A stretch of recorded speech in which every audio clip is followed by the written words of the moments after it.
소변에 거품이 있다고 병원 오신 분 굉장히 많습니다. 그분들이 걱정하는 거는 혹시 단백뇨가 있지 않을까, 콩팥 질환이 있지 않을까를 많이 걱정을 하시는데, 검사해보면요, 우리가 입으로 먹은 음식이 대변으로 나올 때까지 하루 내지 이틀, 24시간에서 48시간 정도의 시간이 걸립니다. 그러니까 나의 대변은 내 소화관을 다 구경한 셈이 되는 거예요. 그래서 소화관의 상태를 잘 반영하는 게 대변이기 때문에 대변 보시고 난 다음에 대부분이 안 보시고 돌아보지 않으시고 물을 확 내려 보이십니다. 그런데 우리가 대변은 본다라고 얘기를 하잖아요. 소변은 눈다라고 얘기를 하지만, 그런 이유가 한 번 정도 내 소화관의 상태를 보기 위해서 대변을 한번 돌아보실 필요가 있다는 의미 이기도 합니다. 의사나 환자나 가장 무서워하는 대변은요, 바로 혈변입니다. 피가 섞여서 나오는 거는 경하게는 치질 같은 병일 수도 있지만, 심한 경우는 암이 있거나 또는 암 되기 전에 용종이 있거나 또는 심한 대장염이 있거나 이러한 안 좋은 원인인 경우가 더 많기 때문에 혈변을 가장 무서워합니다. 근데 이 혈변이 소화관 위쪽에서 나오면서 이 혈액이 소화가 돼서 변 자체가 검정 색깔로 나오게 되고요. 근데 이 검정색이 초록색 톤이 아닌 붉은색 톤, 짜장면 같은 검정색 색깔의 변이 나오게 됩니다. 그런데 대장 밑에 쪽에서 출혈이 일어나게 되면 소화할 시간이 없기 때문에 눈에 보이는 선혈이 나오게 되고요. 치질로 출혈이 되는 경우는 아예 변기가 빨갛게 되는 그런 혈변이 나오게 됩니다. 그 다음에 이제 두 번째로 의사가 무서워하는 변은요,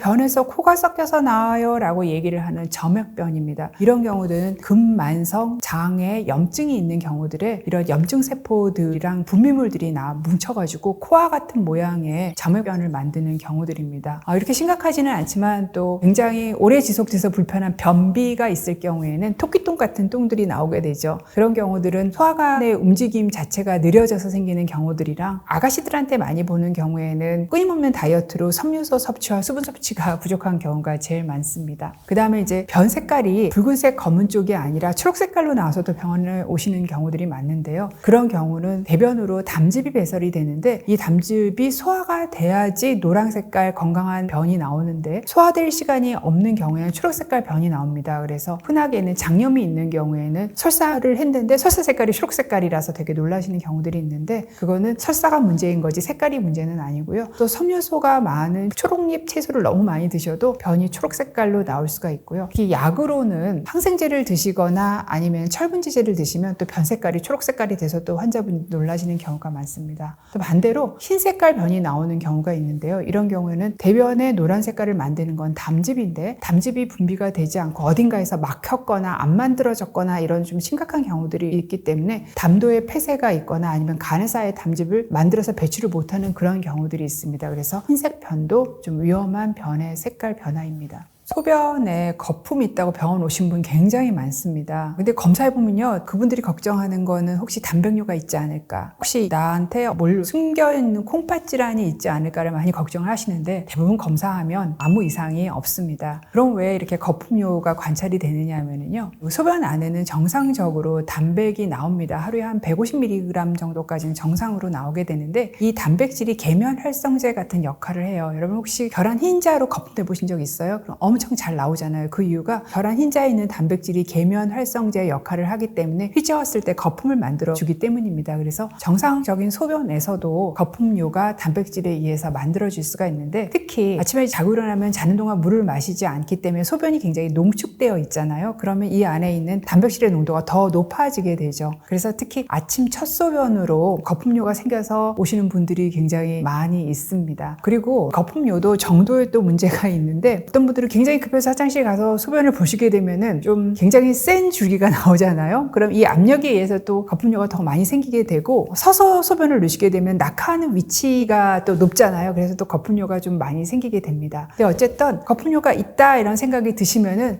이거 거품료일까 아닐까, 내 콩팥 기능 괜찮을지 걱정하실 필요가 없이 가까운 병원에 가셔서 소변 검사를 하시면 몇천 원이면 할 수가 있고요. 병원 가기 너무 번거로워하면 약국에서 소변 스틱을 팝니다. 그래서 사셔서 한번 딱 대보시면 단백뇨가 있는지 없는지 쉽게 알 수 있습니다. 아까 단백뇨를 걱정해서 신장 기능을 걱정하는 분도 있는데, 거품뇨가 있으면 이거 혹시 소변에 당이 많이 나와서 거품이 나오는 거 아닐까 걱정하시는 분도 있으시거든요. 그런데 당뇨는 거품뇨를 일으키지 않기 때문에 무관합니다. 정상적으로 자다가 한 번 정도는 화장실을 갑니다. 그런데 이게 2번이 되잖아요. 그러면 수면의 질이 엄청 떨어지게 됩니다. 그래서 2번 이상 화장실을 간다 그러면 그 경우는 이제 야간요라고 하는데요. 가장 흔한 거는 배뇨 기능에 장애가 있는 전립선 비대증이 있거나 과민성 방광이 있는 경우들은 밤에 잘 때 화장실을 좀 자주 가게 되어 있고요. 그 다음에 또 하나는 술을 드시고 주무시는 경우들이죠. 그러면은 꼭 정말 밤에 화장실을 한번 갑니다. 이 술에 의한 이뇨 효과 때문에 가시는 경우들이 있는 거죠. 드물게는 요를 농축하는 기능이 떨어져 있는 그런 질환들이 있습니다. 요봉증이라는 병이 있는데 그 병이 있는 경우도 밤에 좀 화장실을 많이 가시거나 아니면 또 심한 경우에는 소변을 자리에서 보게 되는 그런 일도 있을 수 있습니다. 자주 가는 원인을 파악하는 게 가장 중요합니다. 그래서 내가 술을 먹어서 화장실을 자주 가는 건지 아니면 내가 카페인을 먹어서 자주 가는 건지 또는 이도저도 어떤 질환이 아니고 자기 전에 물을 많이 드시게 되면 또 화장실을 갈 수밖에 없거든요. 원인을 파악하는 게 가장 우선입니다. 그리고 또 어떤 질환이 있으면 그 질환이 원인이 아닌지를 파악을 하고요. 2번째는 그 질환에 대한 치료를 하는 게 우선입니다. 어떤 질환이 원인이라면 질환 각각의 약을 쓰는 게 원칙이고요. 내 생활 습관이 원인이라면 자기 전에 너무 과음을 안 하시고 물을 많이 드시지 않는 것이 답인 거죠.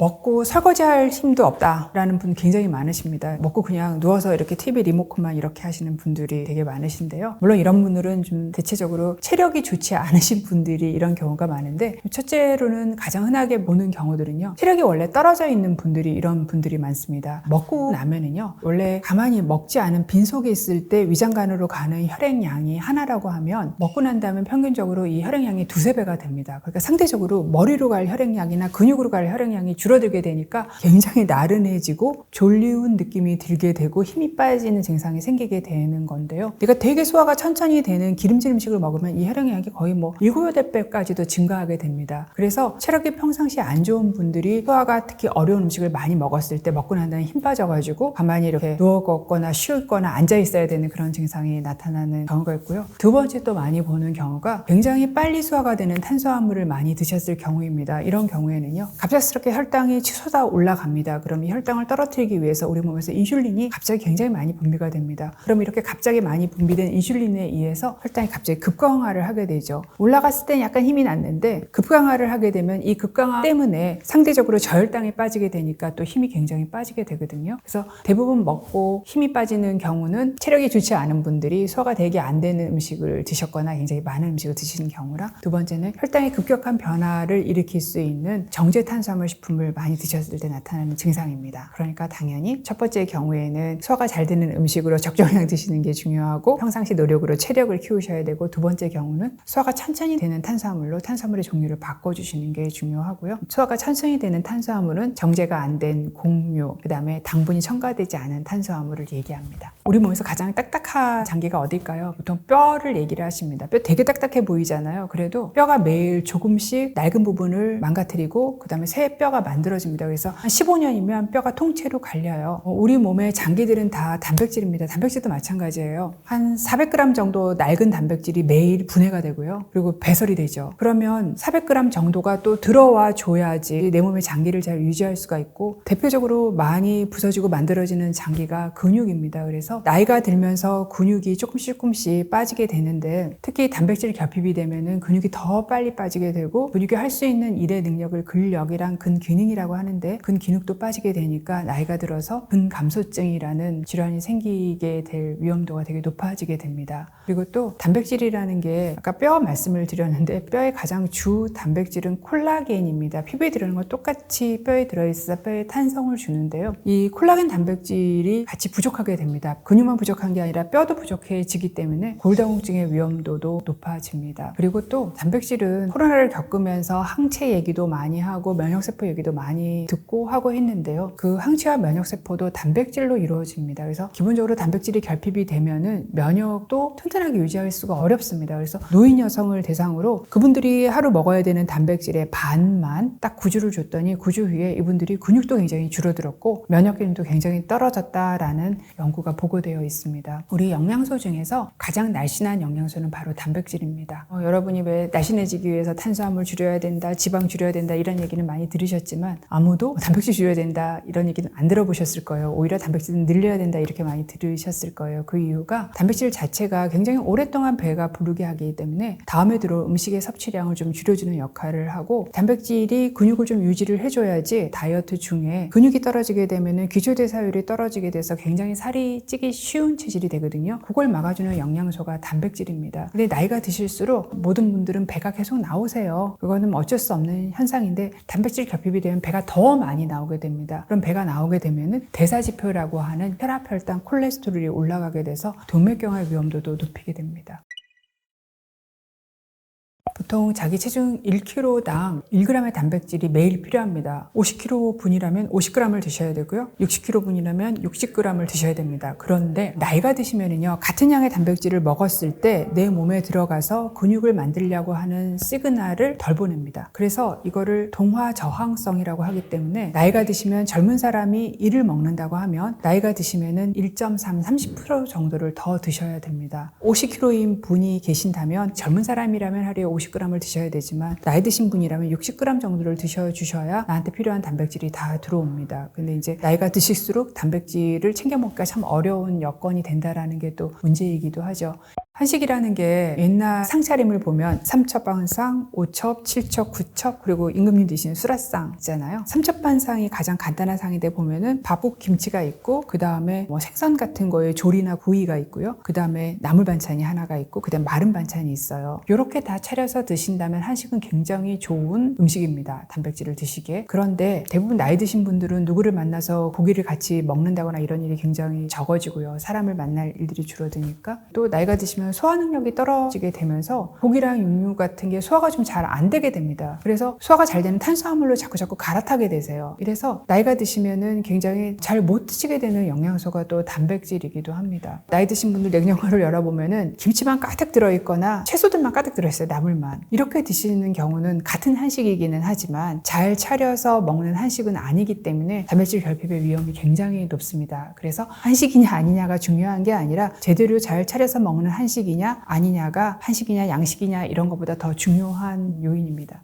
매일 먹는 게 밥이잖아요. 쌀밥을 드시지 마시고 현미나 잡곡을 좀 드시면서 콩도 좀 섞어서 드시면, 콩은 많은 콩들이 대부분 단백질 함량이 20%고요. 쌀은 한 7% 정도 되거든요. 좀 바꿔서 현미, 잡곡, 콩을 드시게 되면은 매일 먹는 3번의 밥에서 들어오는 단백질의 양이 많아지게 됩니다. 두 번째는 매 끼니에 단백질 반찬을 꼭 드셔주셔야 되는데, 그 양이 내가 50kg짜리의 사람이라면 50g 정도를 드시면 돼요. 그래서 계란 작은 거 정도 크기를 드시면 되고, 내가 60kg짜리의 사람이라면 계란 큰 게 한 60g 정도 되거든요. 그 정도 계란 크기의 단백질 반찬, 살코기, 닭고기, 생선, 해산물, 새우라던가 이런 걸 다 포함해서 이거 정도로 그 정도 드시면 부족하지 않게 단백질을 드실 수가 있어요. 단 두부는 고기만큼 단백질이 많지는 않아서 고기보다 한 2배 정도, 그러니까 50g이라면 100g 정도, 두부 3분의 1모 정도 드셔야 됩니다. 가장 기본은 음식으로 먹는데 어떠한 경우에는 요구량이 늘어나면서 음식으로 해결이 안 되는 경우가 있고, 여러 가지 여건에 의해서 음식이 안 되는 그 경우에는 보충제를 저도 권유를 하는데요. 이제 저 같은 경우에는 환자들을 뵙고 있기 때문에 메디컬 푸드라 그래서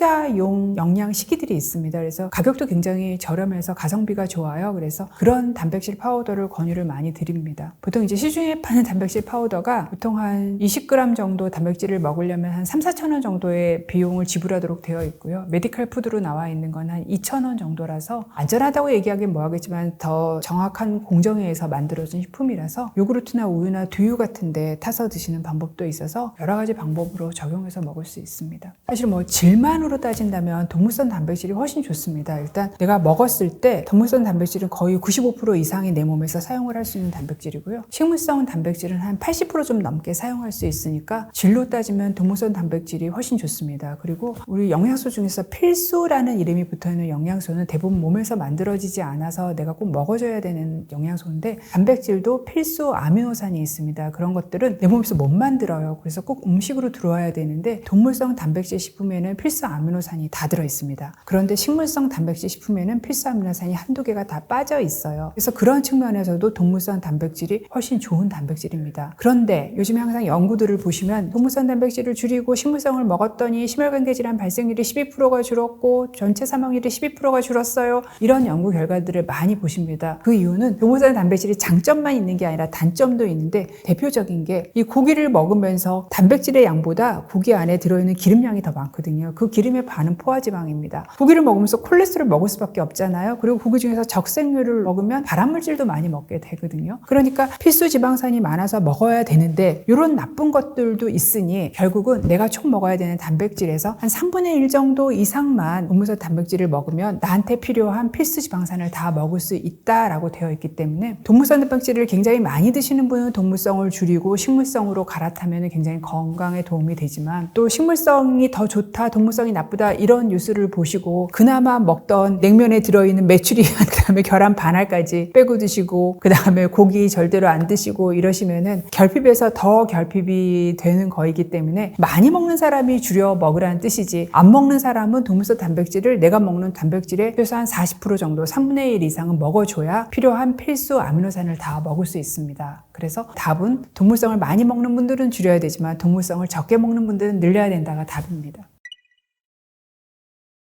저는 집안일을 합니다. 근데 하는 거 되게 싫어해요. 청소하는 거 싫어하고요. 집에 가면 설거지부터 시작하는데 아침 먹은 설거지 하는 거 굉장히 싫어합니다. 그리고 음식하는 것도 정말 어쩔 수 없이 해요. 그런데 제가 만약에 굉장히 음식을 좋아하는 셰프나 음식으로 요리로 인플루언서라 하면 제가 음식하는 시간은 저한테 굉장히 도움이 되는 저한테 저를 키우는 시간이 될 거예요. 그런데 저는 그런 사람이 아니라서 그 시간들이 정말 약간은 시간 낭비인 것 같으면서 이걸 꼭 내가 이렇게 바깥에 나가서 돈까지 벌고 하는데 이것까지 해야 돼? 라는 생각이 드는 시간이거든요. 근데 그런 것들이 사람마다 다 있습니다. 어떤 분은 여행을 굉장히 좋아해서 여행 가면 되게 좋지만 또 그 여행에 돈을 지불해야 되는 와이프는 돌아오면서부터 이 카드값은 어쩌지 하면서 막 걱정을 하면서 와요. 그래서 어떤 내가 하는 활동을 크게 나를 채워가는 활동과 나를 소모시키는 활동이 있는데 이건 사람마다 다 다릅니다. 근데 모든 사람에 있어서 나를 채워가는 활동이 있어요. 그게 잘 먹어주는 겁니다. 그래서 정말 먹는 거는 내가 생각하는 것보다 내 건강에, 내 삶에 정말 중요한 일입니다. 그러니까 내가 잘 먹지 않고 내 기능을 최대로 발휘할 수는 없습니다. 그거는 마치 자동차에 주유를 하지 않고 차 한 대 가라고 미는 거랑 똑같은 일이에요. 그래서 내가 내 삶을 잘 영위하고 내 일을 잘하고 행복하게 살기 위해서 가장 해야 되는 나를 채울 수 있는 먹는 거, 그거 좀 더 신경 쓰시기 바랍니다.